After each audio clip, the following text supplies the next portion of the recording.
We are on the precipice of the greatest change of this generation. Cryptocurrency is changing the way we do online transactions. Neobanks are eating away at the way we do business. And ultimately, open banking will abolish our current banking models. The tokenization market is estimated to grow from $1.9 billion in 2020 to $4.8 billion by 2025, at a compound annual growth rate of 19.5% during 2020 to 25. Around 55 million Europeans hold or use cryptocurrencies. Furthermore, around 40% of global cryptocurrency users come from Europe. However, with regard to the global market capitalization in cryptocurrencies, Europeans only cover around 25%. More than 2.5 million UK customers and businesses now use open banking enabled products to manage their finances, access credit, and make payments. And API call volume has increased from 66.8 million in 2018 to nearly 6 billion in 2020. While in Europe there is a clearly defined regulatory framework mandating access to data banks through initiatives like PSD2, outside of Europe, for example in the US, as of March 2021, there are no defined open banking standards at government level. Neobanks have raised over $2 billion in venture capital in 2020 alone. Since 2010, more than 310 neobanks have launched across the world, attracting an estimated 39 million users globally. Out of the 300 ventures to have launched, 256 were live as of late 2020, with nearly half located in Europe. These three core components should be essential ingredients in your digital strategy moving forward. Cryptocurrency is here to stay. Once we have a stable currency in the next 5 to 10 years, it will be a market that we simply cannot ignore. Open banking will reshape the competitive landscape of the banking industry and transform the consumer experience. And we can support the neobanking ecosystem by lending our banking licenses and funding neobanks, taking the step forward together and ushering in the new era of digital banking.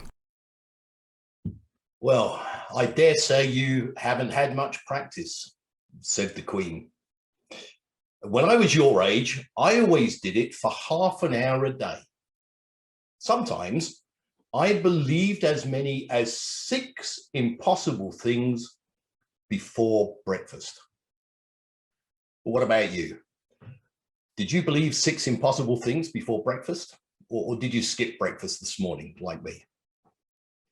Well, you know, some of the things we've seen in the video there, we would have all considered to be impossible not that long ago. And we'll talk about those 3 in a little bit.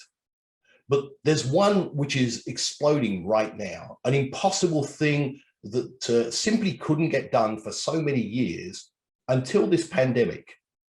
And now it has become not only possible, but the driving force behind change within the financial sector. And that is digital transformation. And the team were trying to find some statistics to amaze you on digital transformation and how much money is being spent, when someone reminded me that just in our own company in Brazil last year, over the last 18 months, in fact, we've grown more than 150%. In the United States, CPQI just this calendar year, since January, has grown 400%. And as a great Canadian headquartered company, our Canadian operation from February until today has also grown over 160%. The vast majority of this money into digital transformation.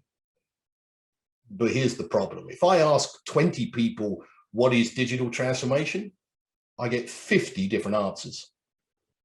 So let's break it down. We're going to break it down into 4 things. The first is the cloud. Why is moving to the cloud an essential thing for businesses today? Well, the pandemic has increased levels of volatility that we've been seeing changing for years and getting worse. The ability to move to the cloud enables us to scale up or to compact down our infrastructure by just simply writing code, by commissioning pieces of cloud. That's really important. From a business perspective, as profit and loss owners, you don't want to be told that a system's going to take 6 months longer than necessary because the equipment has to be ordered and it has to be installed and commissioned. But that's no longer necessary. Or if you want to decommission a system, you don't want to think about having to write off the high cost of servers. You just simply reduce the number of processors that you have on the cloud. From a security perspective, from a management perspective, from a hands-off perspective, as an organization, cloud enables you to care for those things in the current environment. We're looking forward to this pandemic coming to an end. But sadly, none of us can guarantee what the changes will be next year or the year after or 5 years from now. We must build for the high level of volatility we see. So the cloud. The second, have you as a profit and loss owner ever got frustrated with your technology department because you want a project done that you think is going to cost $100,000 and it comes back as costing $2 million and you can't understand why? Well, digital transformation requires the implementation of modern development methods. This means that we no longer write a long business requirement and have everybody sit down and sign it off and go through it and then put it into coding. And once that's finished, then we go into testing, and that takes 1.5 years. And during that time, of course, the world changed and a number of the things you were looking at, you don't need anymore. So the introduction of agile technology delivery methods in conjunction with what we call DevOps, a true alignment between the business and technology, enables us to quickly adapt circumstances to deliver smaller pieces of functionality much cheaply and to start creating value as fast as possible and to build on top of that. So the second element is the introduction of DevOps and agile methods. The third is predictive technologies, artificial intelligence, deep learning, machine learning. Well, all of these fit under one banner. In fact, artificial intelligence at its core is only one thing, and that is a prediction. And for that reason, we'd encourage you not to waste money on artificial intelligence. It sounds like a shocking statement, but I don't say don't spend money on it, just don't waste it. But what do I mean? Well, if it's a prediction, you already have a company that's doing fairly well, right? You're a bank. That bank has its business processes, and those business processes in turn are described within a workflow. And if you look within your workflow where predictions occur, but perhaps they're done by an Excel spreadsheet, or maybe they're done by another little software program. If you can build an artificial intelligence prediction without passion, with better quality, with a higher level of accuracy in the prediction, and you simply slot that inside your workflow to replace your existing prediction and carry on, you can take immediate advantage of predictive technologies today. And you can measure those advantages because you know what your profit and loss was before, and you can measure your profit and loss with the more accurate artificial intelligence prediction. It's simple. It doesn't require hundreds of data scientists to find your data and figure out what it means. It simply improves your result right now, practically. So the cloud, DevOps and agile, predictive technologies, the last element of digital transformation is channels. And we break channels down into 3 important things. The first is the ability for your customers to be able to execute on any channel that they want to reliably. That is bread and butter. That's simple. Everybody should be able to do that. Whether they want to do it on the internet, whether they want to do it on their smartphone, whether they want to make a payment through their telecommunications company, that they should just simply be able to do that. But there are 2 other elements. The organizations that I have the privilege of talking to today here, you have the most incredible reputations. There's a fake news problem out there beyond belief. But do your customers trust you to tell them the truth? Of course they do.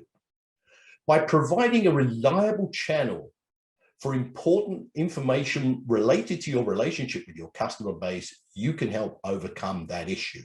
That in turn does the third thing, and that is it helps rebuild communities which have been distanced because we've had to be physically distanced.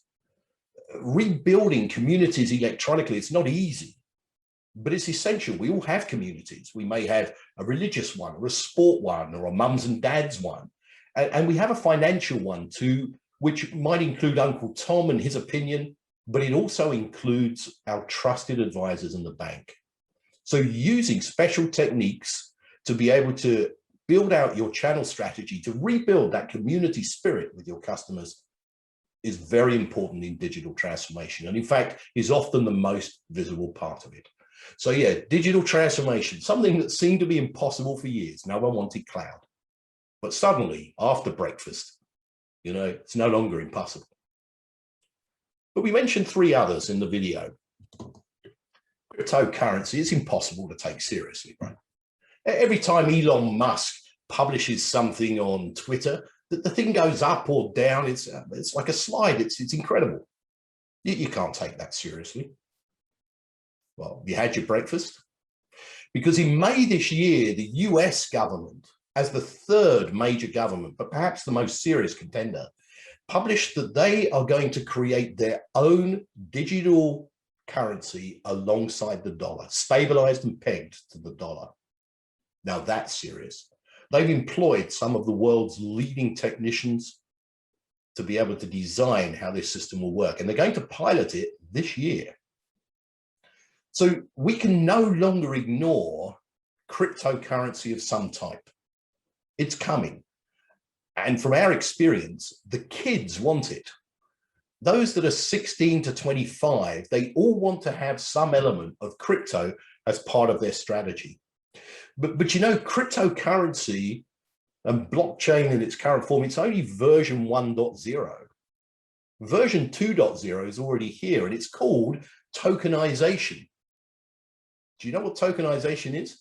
It's the ability within a blockchain and within a block to represent any single asset, whether it's a financial asset or whether it's a painting or a piece of poetry, to represent it in a digital form and to be able to transact it in a digital form.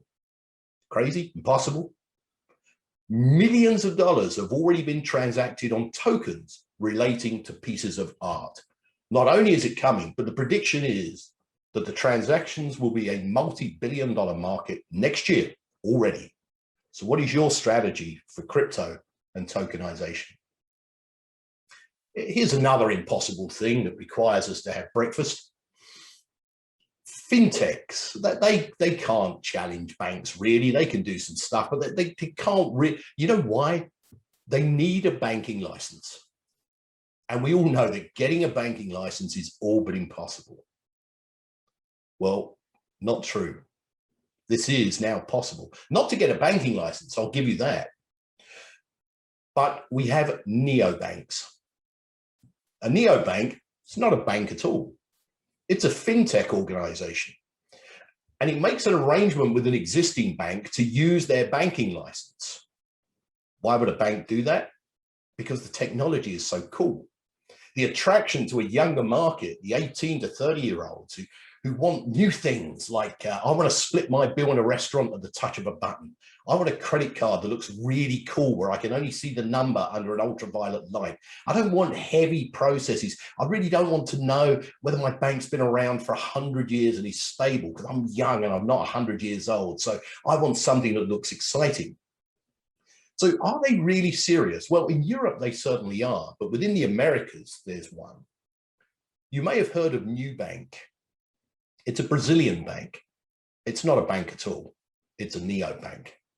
In 2016, Nubank had 1.3 million customers. Today, they have more than 40 million customers.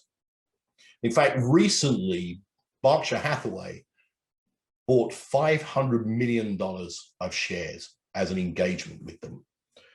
It's perhaps the most successful example of a neobank within the Americas, but not only is it not the only one, neobanks are springing up across the Americas as a new way of doing business. What's your strategy? Are you going to set up your own lightweight bank to compete?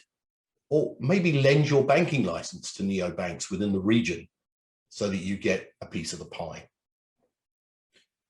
The final impossible thing we're just going to consider for a few minutes It's a revolution. We actually stand on the precipice of the greatest change in the financial sector for an entire generation. It's open banking. Open banking gives the power to the people. Previously, if I wanted a bank account, I'd go and ask, please, can I have one? And the bank would tell me what I would and wouldn't have and how I control it and what guarantees and covenants they want. Open banking is legislation which says my financial data, whether it's with one of you or a credit card company or a mortgage company or a car loan company, all of that data belongs to me. That's mine. And once we give it to the consumer, we give power back to the consumer to build their own financial experience, not the one we want to offer them.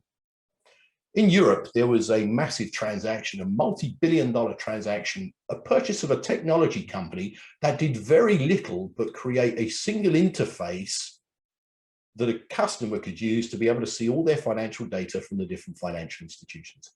Using this little interface, the customer could say, I don't want this bank to represent my data this way. I want that bank to represent it this way.